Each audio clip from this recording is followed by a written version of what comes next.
Everyone, खमागणियन welcome to the world of story. फिर से मैं आप लोगों के सामने एक और नया रियल सुपरनेचुरल एक्सपीरियंस लेकर कॉलेज लाइफ और कॉलेज लाइफ में भी हॉस्टल लाइफ जो कि सबसे अमेजिंग लाइफ होती है।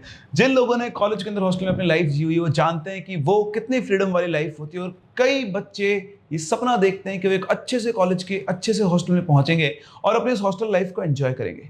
लेकिन कभी कभी अपनी हॉस्टल लाइफ में आपको ऐसे एक्सपीरियंसेस होते हैं जो आप जिंदगी भर भूल नहीं सकते हो।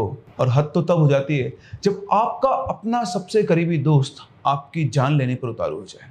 जी हाँ, कुछ ऐसे हुआ लखनऊ में रहने वाली प्रिशिता के साथ जब उसने ज्वाइन की जयपुर की एक फेमस यूनिवर्सिटी। वो हॉस्टल तो गई थी बहुत एक्साइटमेंट के साथ, लेकिन वहां उसके साथ कुछ ऐसा हुआ कि उसे वापस अपनी जान बचाकर भाग के आना पड़ा और दोबारा कभी अब वो उस कॉलेज के उस हॉस्टल के बारे में बात करने से भी कतराती है। इस इंसिडेंट ने मुझे सोचने पर मजबूर कर दिया कि क्या कभी कभी बिना किसी वजह से ही कोई एंटिटी किसी के ऊपर हावी हो जाती है, या फिर दुनिया में हर चीज के होने का एक रीजन होता है।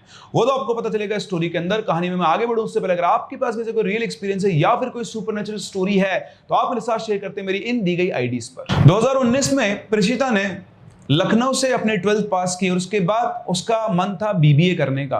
बीबीए करने के लिए उसके फादर ने कॉलेजेस ढूंढना शुरू किया और उन्हें समझ में आई जयपुर की एक गर्ल्स यूनिवर्सिटी, जहां पर जाकर उन्होंने उसका बीबीए के लिए एडमिशन करवाया। वो बहुत एक्साइटेड थी कि वो अलग से जाके यूनिवर्सिटी में रहेगी, वहाँ पे हॉस्टल होगा, उस हॉस्टल के अंदर उसकी बहुत सारी फ्रेंड्स बनेंगी। और क्योंकि गर्ल्स हॉस्टल था, मतलब बेसिकली गर्ल्स कॉलेज था, तो घर वालों को भी ऐसे उसकी सेफ्टी को लेकर कोई बहुत बड़ा इशू नहीं था और ये लोग निकल पड़े इस यूनिवर्सिटी के लिए। उन्होंने लखनऊ से जयपुर की ट्रेन ली और ट्रेन के अंदर वो बैठे हुए थे। जैसा होता है जनरली, आप बैठे हो तो आपस में बातें चलती है, तो इनके जस्ट सामने एक और फैमिली बैठी हुई थी। बेसिकली एक फादर, मदर और उनकी बेटी थी। उस लड़की का नाम था प्रिया।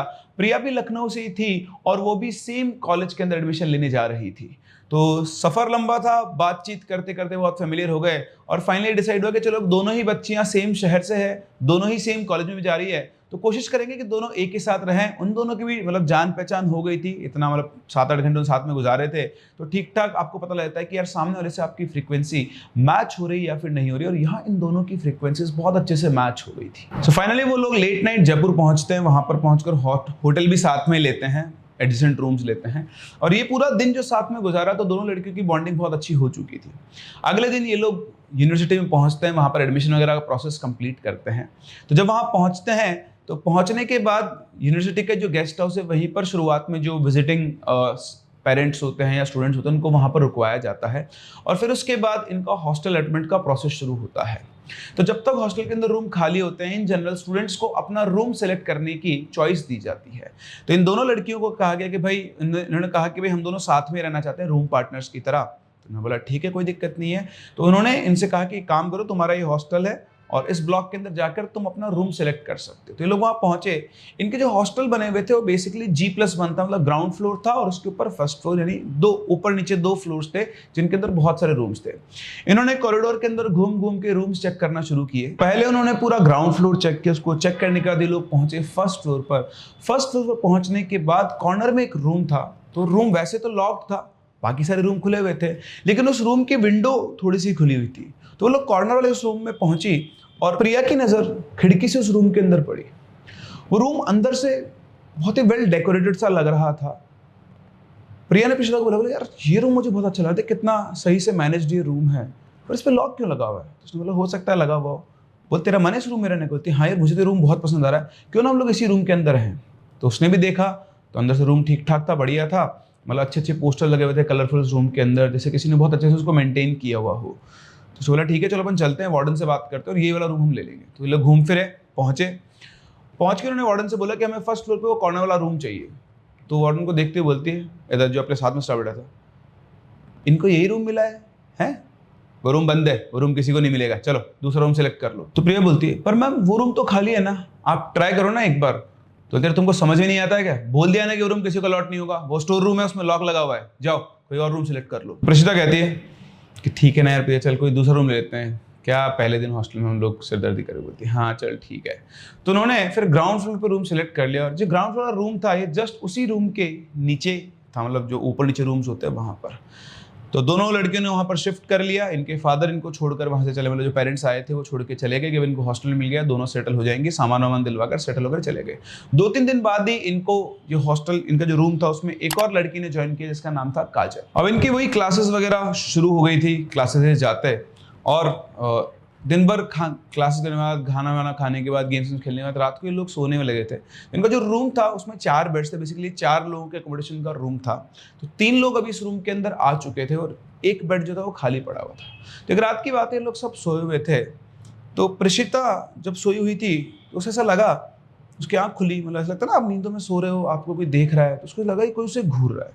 जैसे उसकी आँख खुली, उसकी आँख के जस्ट सामने वो खाली बेड था, लेकिन वो बेड एक्चुअली खाली नहीं था। उस बेड पर कोई एक लड़की बैठी हुई थी। उसके बाल बिखरे हुए थे और उसके बिखरे हुए बाल उसके चेहरे पर आए हुए थे। अंधेरे की वजह से कुछ क्लियर तो दिख नहीं रहा था, लेकिन इतना साफ साफ दिख रहा था कि वो लड़की बैठकर प्रिशिता की तरफ ही घूर रही थी। अचानक से उठती है, उसकी पूरा शरीर पसीने में हो गया था। उसने चारों तरफ देखा तो वहाँ सामने कोई भी नहीं था। उसे लगा कि उसने कोई डरावना सपना देखा है। उसके बाद वो उस बेड से पीठ पलट के वापस से सो जाती है। सुबह उठकर वो वापस से उस सपने के बारे में सोचती है। उसे लगता है कि यार नई नई जगह है, हो सकता है उसकी वजह से मुझे ये सपना आया। वो इससे किसी को डिस्कस नहीं करती है। इसका ये लोग क्लास चले जाते हैं, क्लास में जाके वापस आते हैं। तो ये जब दिन में लंच कर रहे होते हैं साथ में बैठकर, तो काजल बोलती है यार सुनना। तो बोलती है हाँ क्या हुआ? बोली यार मुझे ना कल रात को बहुत डरावना सपना है, बहुत अजीब सा, मुझे सो ही नहीं पा रही थी। तो बोलती क्यों, क्या सपना आया तुझे? बोलती है यार रात को ना मेरी आंख खुली और जो खाली 4th बेड पड़ा हुआ ना उसके ऊपर एक लेडी बैठी हुई थी और वो बैठकर हम तीनों को बहुत बुरी तरह से घूर रही थी। जैसे उसने बोला प्रिशिता प्रिशिता, प्रिया भी बोलती क्या तुझे भी यही सपना आया? तो एकदम से तीनों की शक्ल देखने लग जाते हैं। मतलब तीनों को कल रात को सेम सपना आया था। अब ये वाकई में सपना था या फिर हकीकत? फिर प्रिशिता बोलती है बस हो गया ना, और देखो हॉस्टल की फर्स्ट नाइट में हॉरर मूवी देखनी तुम दोनों। तो एक्चुअली उस रात से जस्ट पहले इन्होंने काजल के लैपटॉप के अंदर एक हॉरर मूवी देखी थी। तो इन्होंने आपस में डिस्कस किया, बोला कि हाँ यार ये हॉरर मूवी का हैंगओवर है, पोस्ट इफेक्ट्स हैं हॉरर मूवी देखने के, अब हम लोग कभी भी दोबारा हॉस्टल के अंदर हॉरर मूवी तो नहीं देखेंगे। प्रिशिता ने इस बात को कैजुअली उड़ा तो दिया, लेकिन वो घबराई हुई थी, उससे रहा नहीं गया। उसने अपनी मम्मी से ये बात शेयर कर दी। जैसे उसने अपनी मम्मी से बात शेयर की, मम्मी बोलती है कि बेटा कल रात को मुझे भी साईं बाबा का सपना आया था और सपने वो कह रहे थे कि गलत जगह एडमिशन करा दिया तूने बेटी का। तो बोले मम्मी ऐसा क्यों? बोले पता नहीं, पर एक काम कर, तू ये सब तो चलता रहता, हो सकता है सपना ही हो, तो एक काम कर, हनुमान जी की एक मूर्ति लिया अपने रूम के अंदर और सुबह सुबह रोजाना उसकी पूजा किया कर। भाई आप जहाँ रहते हो वहाँ पे ना भगवान का वास होना जरूरी है। पता नहीं है हॉस्टल कौन कौन सी जगह पर बने हुए होते हैं, और बाकी तो चिंता मत कर, ऐसी कोई दिक्कत वाली बात नहीं है, भगवान की पूजा कर अच्छे से, कोई प्रॉब्लम नहीं होगी। इस तरह से वो प्रिशिता को दिलासा देती है और प्रिशिता भी थोड़ा बहुत बात समझती है। तो प्रिशिता काजल को लेकर मार्केट निकल लेती है, उसकी मम्मी ने कहा था मूर्ति वगैरह लेने के लिए, और साथ साथ उसको वहाँ का मार्केट भी एक्सप्लोर करना था। You know girls shopping, they like shopping. तो दोनों निकल गए और जैसे मार्केट बस पहुंचे थे, उनको एकदम से प्रिया का कॉल आता है। वो बहुत बुरी तरह घबराती बोलती सुनो यार इस रूम में ना वाकई में कुछ है, तुम लोग जितने जल्दी हो सकते हैं यहाँ पे आ जाओ, मैं बेड से उठ के भी बाहर नहीं जा पा रही हूँ। वो बहुत घबराई हुई थी। उसकी आवाज़ सुनकर दोनों भागते हुए सीधा उल्टे पैर मार्केट से भागते हैं। भागते भागते ये लोग हॉस्टल पहुंचते हैं। हॉस्टल में रूम में घुसते हैं, देखते हैं तो वाकई में प्रिया बेड के ऊपर बैठी हुई थी, पूरा पसीना पसीना, और वो बुरी तरह से घबराई हुई थी, जैसे उसने कोई बहुत डरावनी चीज़ देख ली हो। दोनों उसके पास पहुंचे, उसको संभाला और उसे रूम से बाहर लेकर आए। फिर उन्होंने उससे पूछा कि क्या हुआ? तो बोलती कि यार मैं लेटी हुई थी, तभी अचानक से मुझे ऐसा लगा कि बेड के आसपास कुछ है, और मुझे कुछ दिखा तो नहीं, लेकिन मुझे किसी की बहुत स्ट्रांग प्रेजेंस फील हो रही थी, जैसे कोई है जो मेरे आसपास है, कोई है जो मुझसे बात करना चाहता है, मुझे कुछ बताना चाहता है। तो उन्होंने बोला देख अपनी ये कल भी बात हो चुकी है, कुछ नहीं है, हम लोगों ने जो हॉरर मूवी देखी थी ना, तो अकेली थी रूम में, तो उसकी वजह से घबरा रही, और ऐसा कुछ भी नहीं है। प्रिशिता उसको तो समझा देती है, लेकिन वो खुद बहुत घबरा गई थी। वो बोलती है को जल्द से सुनो तुम लोग यहीं रुको, मैं वापस मार्केट जाके आती हूँ, मेरे को मम्मी ने कहा हनुमान जी की मूर्ति लाने के लिए। तो मैं बोला ठीक है। तो वो गई मार्केट, जाके वो हनुमान जी की मूर्ति खरीद के लाती है और वो उसे अपने रूम में रख देती है। रात को सोते हैं, सुबह वो उठती है, हनुमान जी की पूजा करते और क्लास के लिए चले जाती है। क्लास जाकर जब वापस रूम में आती है तो देखती है कि जो हनुमान जी की मूर्ति थी, वो मिट्टी की मूर्ति थी, वो नीचे गिरी हुई थी और वो खंडित हो चुकी थी। वो देखती तो वो घबरा जाती है, दोनों दोस्तों से बोलती यार ये मूर्ति किसने गिरा दी? तो उन्होंने बोला कि यार मूर्ति। फिर उन्होंने देखा तो उनका जो रूम की खिड़की थी वो खुली हुई थी। तो उसने बोला कि यार प्रिशु तू भी कैसी बात करती है? काजल बोलती है रूम की खिड़की तो खुली छूट जाएगी हैं, और इतनी तेज हवा चलती है, तेरे को पता नहीं क्रॉस वेंटिलेशन कितना तेज होता है अपने यहाँ पर, मूर्ति हवा से गिर गई होगी। उसको लगा कि हाँ ठीक है, लेकिन प्रीशिता को ये बात डाइजेस्ट नहीं होती। लग रहा था कि मूर्ति हवा से नहीं गिरी है, क्योंकि मूर्ति मिट्टी की थी, इतनी हल्की भी नहीं थी कि हवा से गिर जाए। बट ठीक है, उसने मूर्ति को उठाया और उठाकर अपने रूम के बाहर एक पेड़ था, क्योंकि मूर्ति खंडित हो चुकी थी, उसको उस पेड़ के नीचे रखकर वापस अपने रूम में आ गया। अब कॉलेज में रहते रहते इन लोगों का जो ग्रुप था वो धीरे धीरे बड़ा होने लग गया था। करीबन 8-10 लड़कियों की एक गैंग बन चुकी थी, जो कॉलेज में साथ रहा करती थी, साथ खाना खाया करती थी, साथ घुमा करती थी। तो एक दिन की बात है, ये लोग रात के टाइम पर अपना डिनर विनर करके इन लोगों ने प्लान बनाया कि ये लोग हॉस्टल की छत के ऊपर घूमने जाएंगे। यहाँ पर मैं आपको एक बात बता दूं कि हॉस्टल की वार्डन ने साफ साफ मना किया था कि रात को 9 बजे के बाद कोई भी हॉस्टल की छत पर नहीं घूमेगा। लेकिन क्या आपको लगता है कि स्टूडेंट्स रूल को मानते हैं? इन लोगों ने प्लान किया कि आज हम सब लोग मिलकर छत पर जाएंगे। हवा भी थोड़ी अच्छी चल रही थी, लेकिन प्रीशिता का छत पर जाने का मन नहीं था। उसने बोला कि तुम लोग हो आओ, मैं रूम के अंदर ही बैठी हूँ। वो अपने रूम के अंदर बैठी थी और वैसे ही गाने वगैरह सुन रही थी। तभी एकदम से उसे सभी लड़कियों की चीखने की आवाज आती है। उनकी चीखने की आवाज सुनकर अपने रूम से बाहर भागती है और देखती है कि सारी लड़कियां भागते हुए आ रही हो, चिल्ला रही है, ऊपर भूत है, ऊपर भूत है, ऊपर भूत है। वो उनकी आवाज सुनकर बोलते हैं कि पागल हो गए तुम लोग, बोलते ऊपर भूत है। बोले कौन सा भूत है, क्या भूत है? तो वो एक लड़की उसको अपने फोन में एक फोटो दिखाती है। वो जब ऊपर गई थी तो वो फोटोज वगैरह खींच रहे थे, सेल्फी ले रहे थे। तो एक सेल्फी उन्होंने ली हुई थी और जब फोटो खींच के वो सेल्फी को चेक कर रहे थे तो उस लड़की को दिखा कि प्रिया के जस्ट पास में एक शैडो खड़ी हुई है। उसने प्रीशिता को फोटो दिखा, उसने फोटो देखी, उसने देखा कि उस प्रिया के बिल्कुल पास में बहुत क्लियर वो पिक्चर दिख रही थी, जिसमें एक शैडो उसके पास में खड़ी हुई है। और ये शैडो उसकी जानी पहचानी शैडो थी। ये एक्चुअली वही शैडो थी जो कुछ दिनों पहले उसने रात को सोते टाइम उस खाली 4th बेड पर बैठी हुई थी। उसको देखकर वो भी बुरी तरह से घबरा गई। वो सबके सब बुरी तरह से डर गए थे और सबके सब एक ही रूम में सोए। किसी की भी हिम्मत नहीं थी कि वो अपने अपने रूम में जाकर सो पाए और सबके सब प्रीशिता के रूम में ही सोए। लेकिन इनमें सबसे ज्यादा अगर कोई डरा हुआ था तो वो थी प्रिया। उसने जब वो फोटो देखी तो उसकी हालत खराब हो चुकी थी। उसको किसी तरह से प्रीशिता ने संभाला, बोला कि तू चिंता मत कर, कुछ नहीं है, ऐसे ही कई बार वहम हो जाता है, इतना दिमाग मत लगा। लेकिन प्रिया बहुत बुरी तरह से घबरा चुकी थी। वैसे आपको क्या लगता है, क्या ये सिर्फ प्रिया का रूम ही हॉन्टेड है या फिर पूरा का पूरा हॉस्टल ही हॉन्टेड है? ये आपको जानने को मिलेगा आगे। अगर ये लोग सब सुबह उठे, सब लोग उठकर अपने रूम में चले गए और फिर क्लास वगैरह के लिए तैयार होने लगे। इधर प्रीशिता उठी, उसकी रूममेट प्रिया भी उठी। उसने प्रिया की तरफ ध्यान दिया तो प्रिया को देखकर प्रीशिता को लगा कि इसका जो बिहेवियर है वो थोड़ा चेंज हो गया। कल रात को जहाँ ये बहुत घबराई हुई सी थी, आज बिल्कुल नॉर्मल उठी, लेकिन अभी बिल्कुल चुपचाप थी। उसने 2-3 बार प्रिया से बात करने की कोशिश की, लेकिन उसने उसको उसके मुंह पर इग्नोर कर दिया। वो होता ना, आप किसी से बात करने की कोशिश करो और वो आपके मुंह पर आपसे मुंह फिरा के चला जाए, कुछ ऐसा ही हुआ। उसको अच्छा लगा, पर लगा ठीक है, रात को घबरा गई थी इसलिए। लेकिन ये चीज़ धीरे धीरे बढ़नी शुरू हुई। 1 दिन, 2 दिन, 3 दिन प्रिया उससे बातचीत ही नहीं करती थी। वो धीरे धीरे उससे दूर रहने लगी। उसकी जो फ्रेंड, जो कॉलेज में उसकी सबसे अच्छी फ्रेंड थी, अब वो उससे ऐसा बर्ताव करती जैसे वो उसकी फ्रेंड है नहीं, उसको जानती नहीं है। वो कुछ भी बोलती, जवाब नहीं देना। क्लास में उसके पास जाती है तो उठकर वहां से चली जाना। धीरे धीरे प्रीशिता को लगने लगा कि प्रिया उसके साथ रहना नहीं चाहती, तो उसने भी अपनी दूरियां बना ली।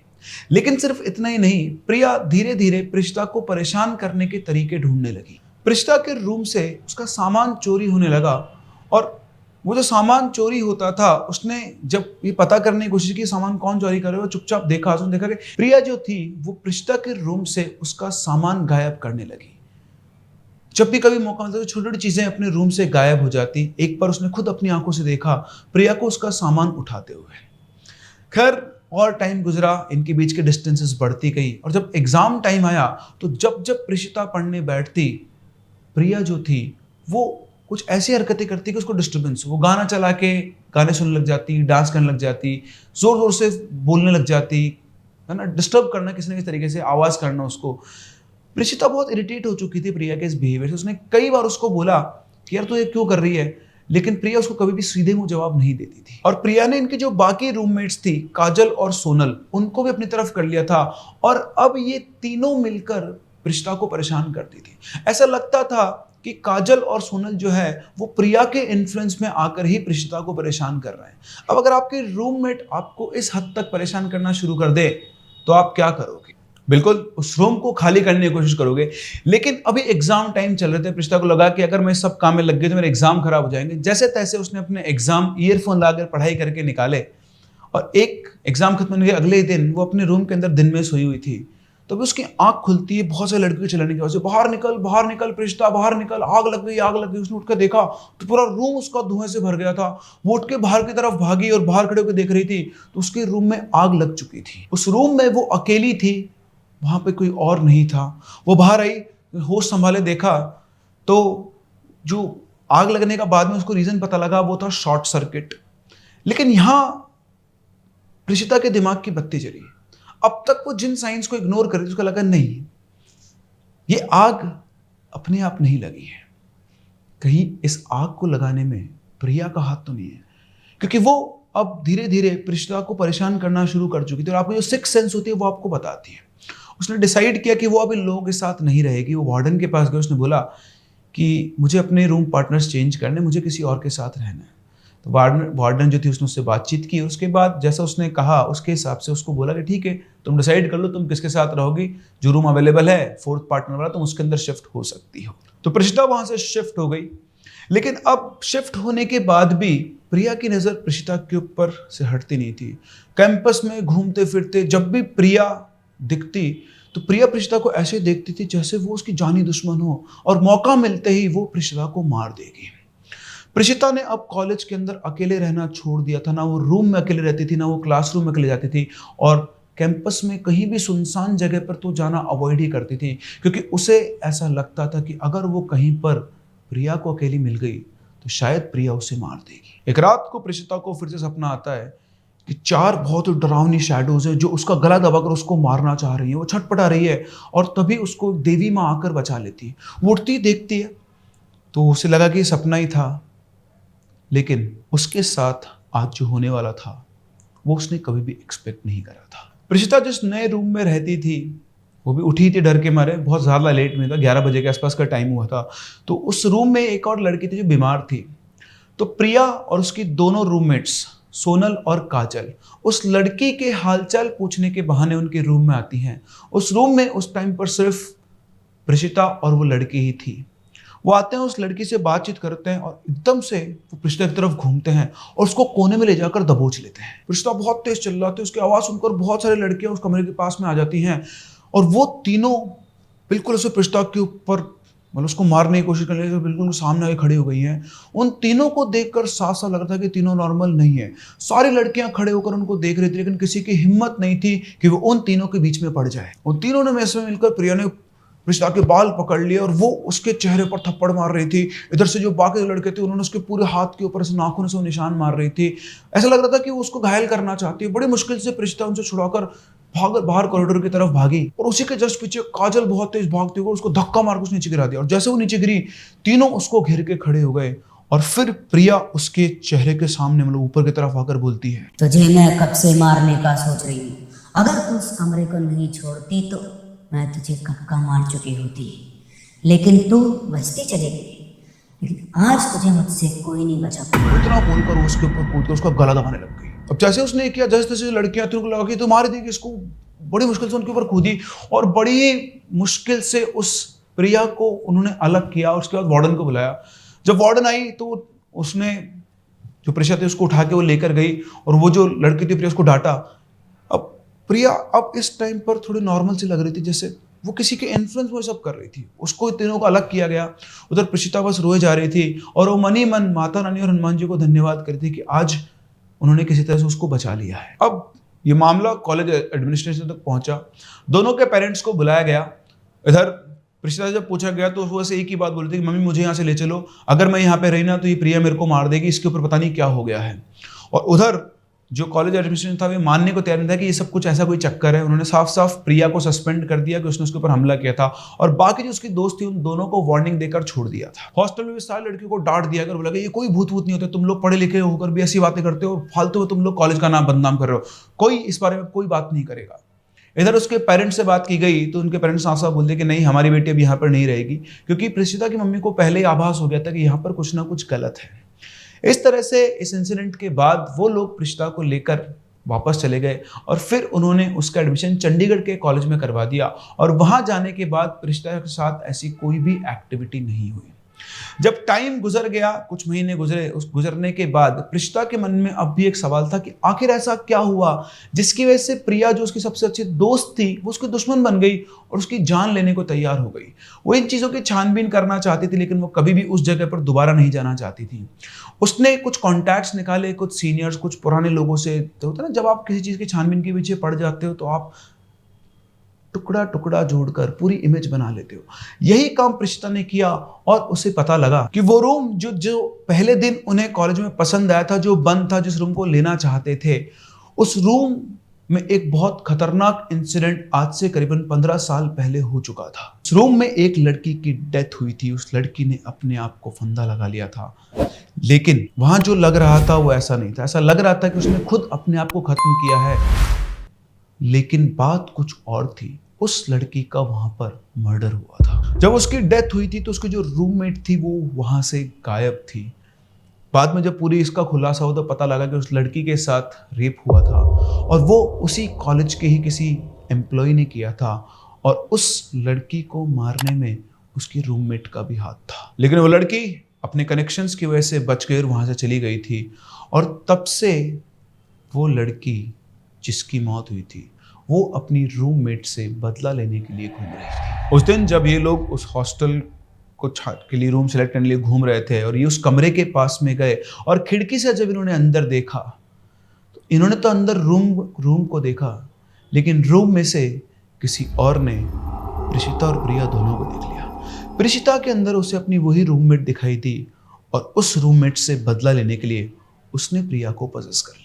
और इस तरह से इन दोनों फ्रेंड्स का उस नेगेटिव एंटिटी से इंटरेक्शन हो सकता है। पहले उस एंटिटी ने प्रिशिता को पजेस करने की कोशिश की हो, लेकिन शायद उसकी विल पावर स्ट्रांग थी, वो पूजा पाठ ज़्यादा किया करती थी, और प्रिया जो थी वो वीक थी। उसने दूसरा रास्ता चुना, उसने प्रिया को पजेस किया और वो प्रिशिता को नुकसान पहुंचाने की कोशिश करती रही। अगर उस दिन प्रिशिता उस रूम को छोड़कर नहीं आती तो शायद उसके साथ कुछ गलत भी हो सकता था, लेकिन उसको सिग्नल मिले, उसका सिक्स्थ सेंस काम करके गया और उन सिग्नल्स को एक्सेप्ट करके उसने जितना जल्दी हो सकता था उस रूम को छोड़ा। वैसे अगर आप प्रिशिता की जगह होते तो आप क्या करते, मुझे कमेंट सेक्शन में जरूर बताएं। और एक और चीज बताएं, क्या सिर्फ प्रिया ही पजेस थी या फिर उसके जो दोनों रूममेट थी काजल और सोनल, वो उसको भी उस आत्मा ने पजेस कर लिया था। तो ये थी हमारी आज की स्टोरी। आई होप आप लोगों की कहानी पसंद आई होगी। ऐसे ही और रियल लाइफ एक्सपीरियंस के लिए आप हमारे चैनल को सब्सक्राइब करना बिल्कुल ना भूलें। हम लोग मिलते हैं अपनी अगली कहानी में, तब तक के लिए keep loving and keep listening.